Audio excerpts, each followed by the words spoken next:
name is Christian Barnett. I have been going to Christ Church Camden for I think about 4 months, and I've been helping out with Chaos for about a month now. Started in October. I came to Camden through my job. I work in the Navy, super vague, and they relocated me. I started off in Southern California, just outside of LA in Anaheim, and then I lived throughout San Diego and moved all throughout there. The age of 18, moved on my own, went up to the Pacific Northwest, just outside of Seattle, and hung out there for a long time. And then moved to Texas, and that's where I met my wife, and enlisted. And then from there, it's been Chicago, South Carolina, and now Georgia. Yeah, I mean, at this point, man, like, I feel like I have to be just vulnerable with the story, because that's what God put on my plate. I mean, it sucked in the moments at a lot of turns, but there's no sense in hiding it, because at that point, it's not really genuine. Yeah, so my story, I don't imagine is a traditional walk with Christ. I grew up with my mom. My parents split when I was really young, and that was extremely hard. I actually grew up outside the church. I was an atheist, or at least I think I told my dad and my biological mom at the time that I was a Christian to maintain faith, but truth is I kind of hated the concept of God, and I didn't know what it was back then. I was just a really angry kid, and my mom got into a lot of messes of stuff. I remember being on the run for a little bit, and it was a very abusive home for me and my siblings, and I used that to resent everyone and everything, actually. And later in life, my mom got into some pretty big legal trouble, and my dad jumped in and pulled me out of it. And that's kind of the thing that is, I guess, the start of my story. Sorry, voice cracked. Yeah, so my story really starts, I guess, before me. My parents started in the same situation, my mom and dad.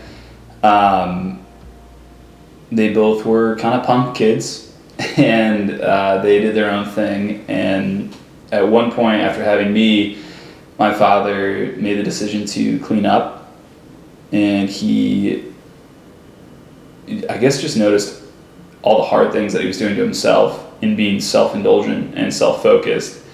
And when I came around, he did the hardest thing, and that was be selfless.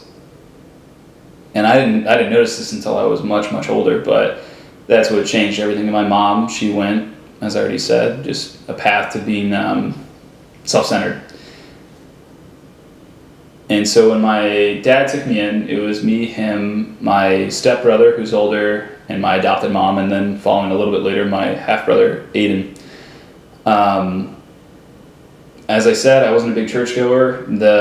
That family was, and still is, and I gave them so much crap. I fought them. I didn't want to go to church, and then at one point, there was a couple cute girls that went to a youth group, and I was like, all right, I'll start going to church, just to be honest. But no, it was all fake. I didn't really mean any of it. It wasn't until I moved out at the age of 18 to Seattle, and I was on my own, and stopped going to church. I was out there with a girlfriend at the time, and I did this sales gig, and I was making okay money, and I thought, all right, I'm an adult, I've made it, I'll figure it out from here. And I was doing okay. And then I lost that job, and then the next day my girlfriend left, and then like the following weekend rent was due, and I didn't have $1 to my name. And I called my dad, and I was like, Dad, I don't know what to do. I was crying, I was scared. I felt the most alone I ever felt, and my dad actually had said that he needed me to learn from that moment, because I fought my adoptive mom, who is the best. She's a freaking saint. I love her. And but they had me learn the hard way, because they could have said, hey, come back here, and the truth is I wouldn't have changed. My dad used to say that he used to say that people talk about change, but people don't really change. It's God that changes aspects inside of people that creates change. And I used to fight him a lot on that one because I'd say, I changed, but I'd always find myself circling back to the same habits until God did something in me, and I can't take any credit for it. And so I picked myself up the best I could, and I started listening to my dad's wisdom for once. And I decided to, after about a year of working and figuring it out, I stopped dating. I started kind of going to church because I remember that's what I did as a kid, and it seemed like the right thing to do. It made me feel good because people always smiled and were happy to see me. And I knew the scripture. I could argue, I guess, if I needed to. And then I moved to Texas to be closer to family. My family migrated from California to Texas, as most Californians do. And I met my wife, who at the time was not my biggest fan. She saw me. I was working on my life, and I remember I asked her out, and she said no. And she said I was too loud. And she said that she wanted to be my friend, but she wanted me to keep working on myself. I had a lot of issues at that moment, working with past trauma from my birth mom to all the mistakes that I made up in Seattle and elsewhere. And so I did. So I started hanging out with her, and she was a really positive influence, and I started talking to my dad. There was a moment I looked at my mom and dad's path, and my mom went in this route without God, focused on the things that made her feel good in the moment, and she was always chasing that thing. She was always, just like we talked about the woman at the well, I always had a thirst for something in life, and it never was satisfying. It was never full. And my father did the crazy thing and looked for something greater than himself. And that really, really resonated with me, and I realized, okay, I am so self-focused, there has to be something bigger than myself. And the minute I made and entertained that change, or that thought to make a change, God opened up a lot of doors, and it was overwhelming. I told my dad I was going to start going to church, and I was going to start trying to just figure out what this whole God deal is. Yeah, so from there, I have to credit to God because it's just everything happened all at once, and it was such a weird and phenomenal experience. I felt very grounded to the minute I did look to God. I always kind of felt a little out of place in general, but the minute that God was in my life, I felt a lot more whole, to say the least. And my dad had this little saying that they were all cups, and when we try to put things in the world in it, the water evaporates, but when we put God into it, it stays, and that's how we feel full or fulfilled. And yeah, so I decided to accept that there was something bigger than myself, and I sought that through the church at the time down in Texas called Watermark. Beautiful church, beautiful people, and I just started to see God in the everyday, in my best friend, my wife, at the time, she's my best friend. She was great, she was kind, she was super patient with me. My job, I lost a job because of just because of some downsizing issues, and right away another door had opened up. There was never there was not that it was never a struggle, but there was never a moment I didn't feel like I was taken care of. And one thing that came together was me and my wife in this moment. I wish I had better words for it, but I was starting to run towards God because I realized this is the thing that I need in my life, because it was the only thing out of all the failed attempts in my short 26 years of being alive that was right, that was something that felt like I could grasp onto it and it wouldn't let me down. And as I started running towards God and I said, I'm going to run in this direction, he brought Jordan, my wife, right beside me. And there was just, from there throughout, the changes that happened. I was permanently disqualified from joining the military, and the minute me and my wife got married, that door opened back up. And it was just a random call one day, and I was able to join. Got to get to the job I wanted to go into, and it located me out here. And in that, there was a lot of struggle. There was learning how to be married with COVID, which was extremely interesting, but there's never been a moment where it hasn't just been full of joy. And that's kind of the story. I mean, everything that's happened,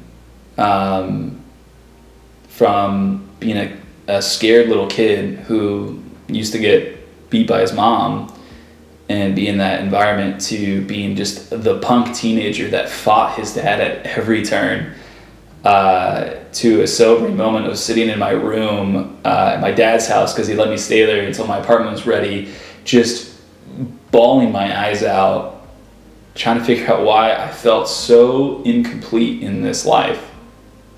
And I didn't really have a reason to, at least at the time I thought, because, I had money, I had friends, but it was not enough. And it was a depressing thought. And the minute I thought, and the minute that God was like, just look at me, dude, just look for a second.